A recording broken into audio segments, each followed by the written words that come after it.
El Arsenal de la República de Venecia. Introducción.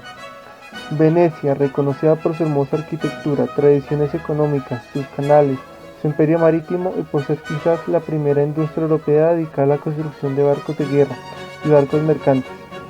El arsenal fue fundado en el siglo XIII por el gobierno de Venecia.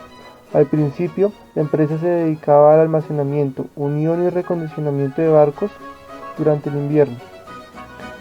Luego se convirtió en la primera industria autosuficiente de Europa, llegando a ser la principal empresa de galeones, reconocida por la calidad, el diseño y la eficiencia en la producción.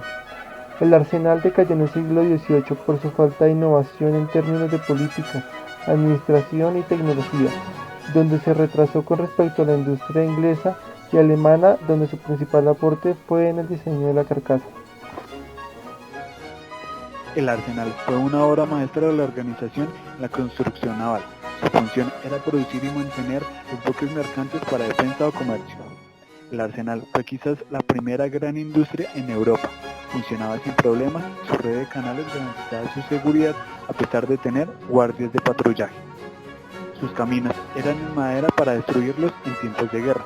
Tenía diversos sectores como lo eran las literas de construcción, fundiciones, talleres de armas y la fábrica de cuerdas. Estos se encontraban distribuidos en una secuencia lógica. Las oficinas de supervisores estaban en la entrada, las literas estaban en una red de canales rodeados por talleres complementarios y su trabajo era continuo y controlado por el Estado. Tenía diferentes fases de fabricación, como lo eran la construcción naval, la fábrica de cuerdas, la fundición de cañones, el depósito de munición y madera, estos entre otros, el cual era autosuficiente cada uno de estos. En cada uno tenía los artesanos con las mejores habilidades en cada tarea, demostrando eficiencia al construir 100 galeras en 2 meses y velocidad al hacer una sola en 2 horas. Arsenal de Venecia. El Arsenal de Venecia estuvo subdividido internamente en 3 secciones diferentes: la división de artillería, que fabricaba las armas, la división de construcción naval y la división de la cuerda, que se encargaba del equipamiento de los buques. La división de construcción naval estaba montada en un lugar fijo, mientras que las otras divisiones producían por lotes. El arsenal en su conjunto fue precedido por una junta de magistrados conocidos como los Savi Agrio Ordine, que se encargaban de dar seguimiento a los trabajadores en curso. Estos directores funcionaban como inspectores informando sus conclusiones al Senado, las cuales eran responsables de las líneas de suministro para establecer la calidad de los buques construidos para la flota y defensa de Venecia, aumentando así la recaudación de fondos en tiempos de guerra. Con el paso del tiempo, sin embargo, los derechos del patrón participaban menos directamente en el proceso de producción.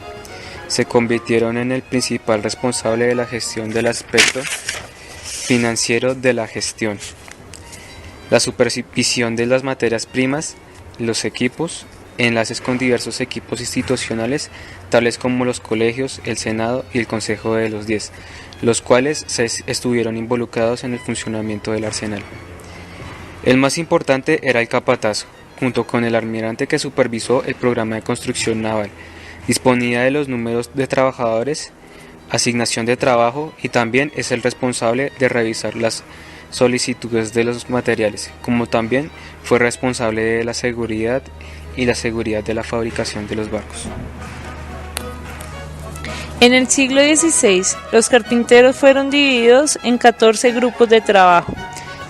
Cada trabajador tenía un lugar designado para realizar su trabajo. Los porteros registraban la hora de llegada junto a los superintendentes, los cuales verificaban los nombres de cada trabajador.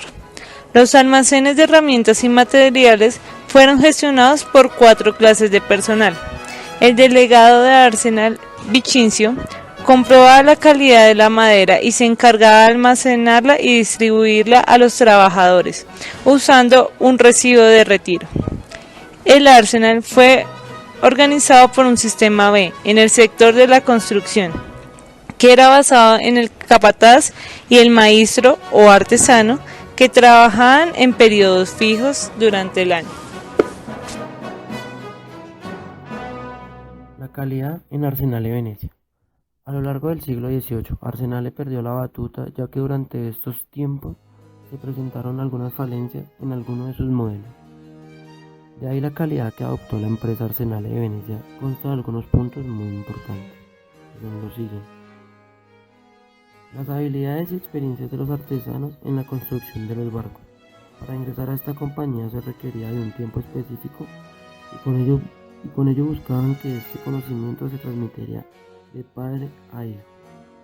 Les brindaban una estabilidad laboral excelente en el trabajo, contaban con buenos salarios y les hacían reconocimientos ante la comunidad.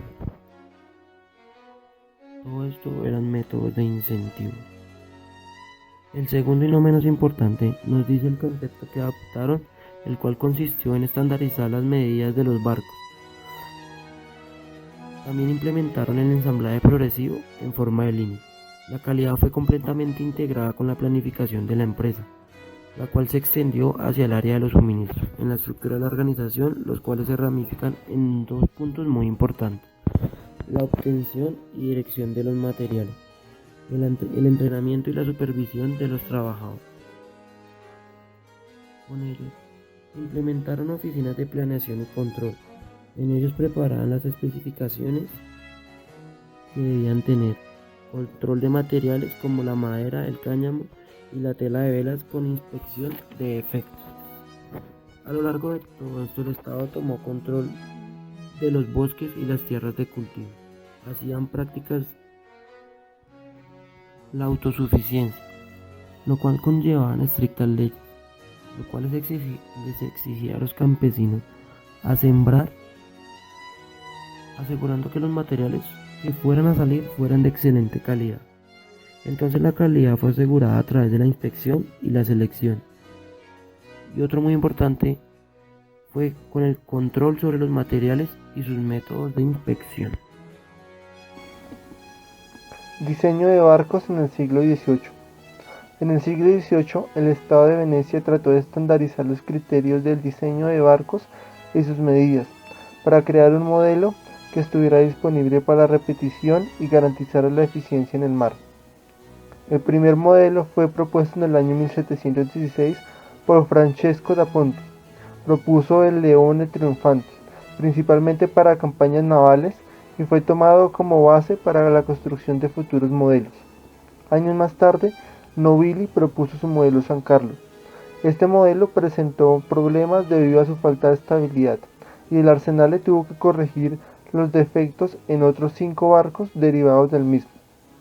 La imposición de limitaciones con respecto a las prácticas y creaciones tradicionales redujeron la capacidad de innovación y contribuyeron a declinar su competitividad. Modularidad y estandarización. Hay que reconocer el esfuerzo del Arsenal en la estandarización de partes intercambiables de equipos tales como velas, remos, plataformas, mástiles, artillería, entre otros. Los materiales que producían eran más fáciles de estandarizarlos debido a los estrictos controles de la calidad de la materia prima. El Arsenal adoptó el sistema de integración vertical, que se refiere a la capacidad de producción y autoabastecimiento de la empresa, que adoptó como estrategia competitiva frente a los otros productores de la época. En el siglo XVI, los componentes de cada barco variaban de forma y tamaño, especialmente las piezas de madera. Solo hasta el siguiente siglo se adoptó un diseño y la estandarización de medidas que permitió la eficiencia de los procesos. En conclusión, el Arsenal de Venecia evolucionó en el siglo II. Empezó siendo para naves mercantes y luego para la construcción de barcos de guerra. Fue conocido por sus instalaciones, su organización eficiente, su volumen de producción y la calidad de sus buques. Se caracterizó por su cadena de mando encabezada por el almirante, seguido por los capataces, los artesanos y finalmente los aprendices. Su calidad se aseguró a través de una inspección y selección, tanto en materia prima como en los artesanos más hábiles para cada una de sus tareas, dándoles a estos buenos pagos para la educación de sus hijos. Todo esto duró hasta el siglo XVIII, donde no hubo mayor innovación en el diseño y construcción de barcos.